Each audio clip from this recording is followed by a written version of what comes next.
So I just want to show the setup that I've got for the Carpuride and the iPhone together. Now I must confess actually that on that previous video I did mention that I was using some automation to make sure that I had a connection. So I got a Carpuride audio coming right through to the phone and then to the Cardo headset that I've got.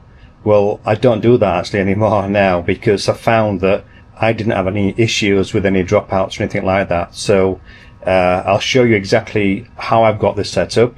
I'm going to actually reinstall or repair the Carpuride to the iPhone, just to show you if you're not familiar with that setup, and then I'll go through the actual setup for enabling the CarPlay audio to come through to the iPhone, because there's a significant button you press to get a better audio experience, and I'll go into more detail shortly.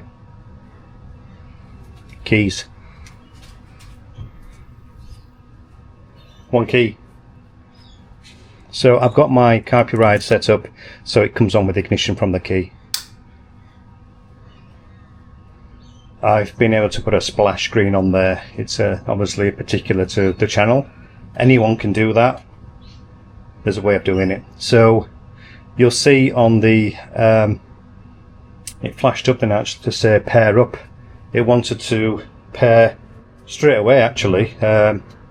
Surprised at that. So I'm going to go to the Bluetooth settings on my phone, and at the bottom Carpuride should show up.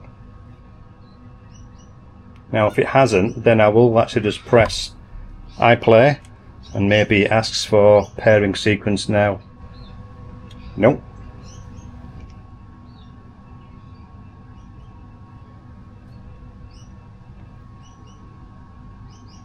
I think I should have cleared this one as well. So prior to me starting this video, I actually unpaired the CarPlay, or forgot the device in the CarPlay settings in the settings of the iPhone, but I failed to actually forget the phone here on the actual Carpuride. We're going to delete that, and there we are, Carpuride. So I'm going to select that. Now you can see on the phone and on the screen it's the passkey for that. We'll pair it. I'm going to allow my favorites, pairing request, connect to CarPlay, connecting, and that's it. That's as simple as that is. Now I'm going to go into the CarPlay in the general settings just to see if it's showing up, and sure enough, my cars, Carpuride and my Tucson. And then in the apps I'm going to actually bring all my sat-nav apps onto the first screen, all in line, so it's just easier for me then to select when I'm using my navigation systems.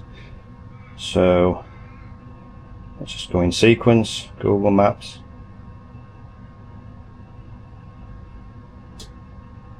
Just here we go somewhere. There we go.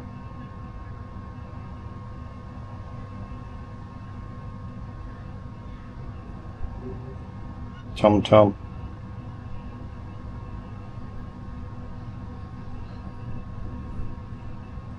Waze. I think that's it.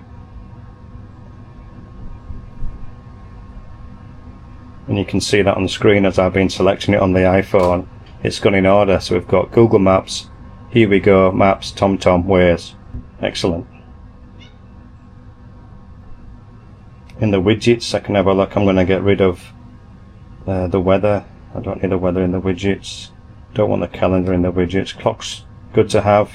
Music, I don't particularly need to have the music showing. I know what I'm playing. That'll be fine.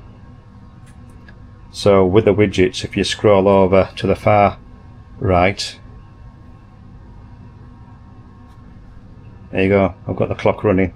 So for the audio, for the to ensure that the CarPlay audio is going to get through to the iPhone, for it then to pass on to my headset, I need to turn my headset on. I've got a Cardo Edge.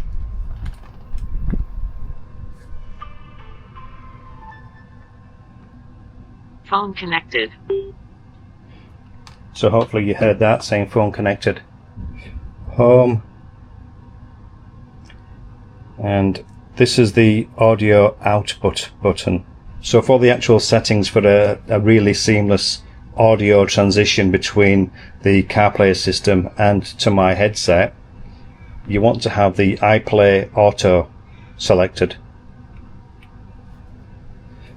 Now it says please use your iPhone or phone to connect the Bluetooth of the original car stereo.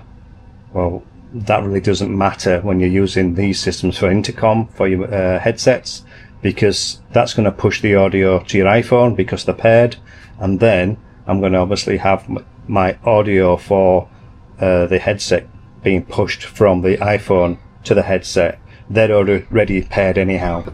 So let's just get a little bit of music on the go.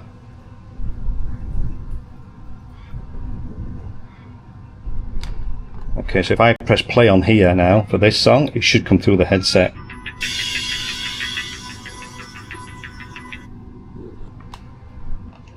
Now, I've not had an issue with that at all. So when I first set this up, I did an Apple automation and a shortcut, and I'll show you that just in case you actually do have some problem with if it's cutting out anytime.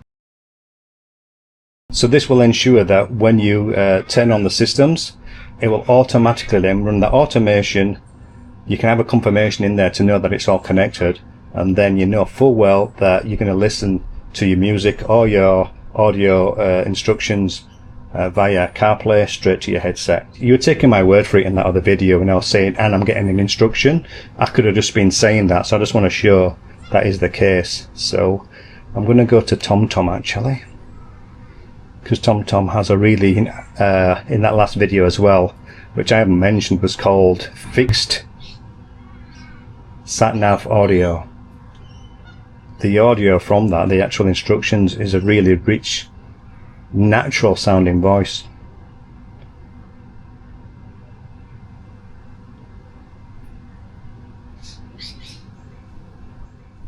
Start driving, then turn left. So hopefully you heard that.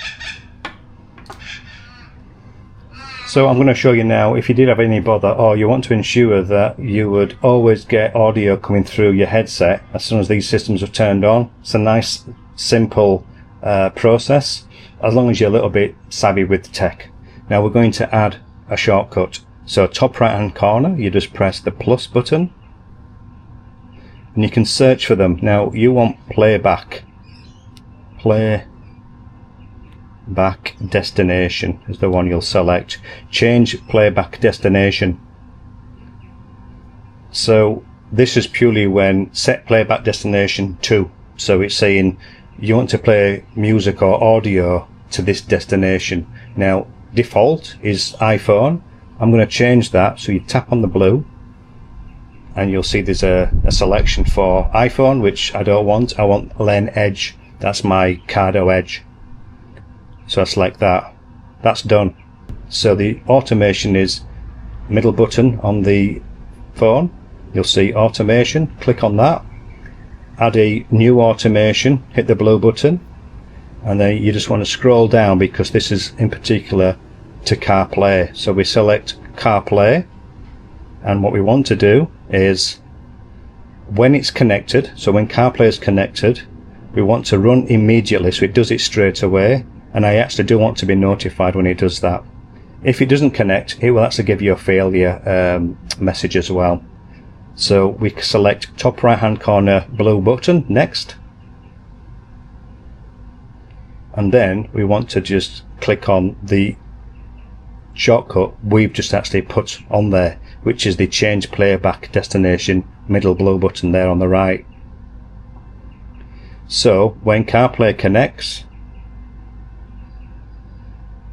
it's going to change the destination of the audio to, which will be my Cardo Edge. So that's done. Alright. So I'll show how this works. Headset's still on, so the Cardo's on. Let's turn the bike on now.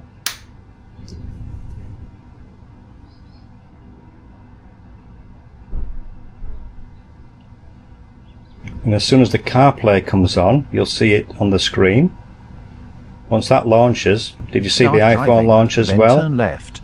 The iPhone screen says CarPlay connected, running your automation. So that was a successful connection, which means CarPlay has pushed the audio through to the iPhone, which has then pushed the audio through to this headset of mine. You should be able to see that flashing that it's definitely on. Let's go with a different sat nav. Let's try Waze. Let's do a search. Let's go to Burns Beach. I know somebody who used to live in Burns Beach. Let's say Burns Beach Cafe and Restaurant. Let's take State Route 2, Mitchell Freeway and State Route 87, Burns Beach Road, Carpuride. So, just to recap, you probably don't need to do that shortcut really, unless you have some issues with the connectivity of it. So, no need to pair your helmet to the Carpuride. I've just gone Carpuride to the phone, simple as that. And I'm very happy with how that system works. I may do like a review of the system later down the track. If it's of any interest, there's lots of people who've done Carpuride reviews, maybe paid, but this would be an honest review as a consumer, as a purchaser. Alright, I've waffled on long enough for this one. Thanks very much for watching. Bye for now.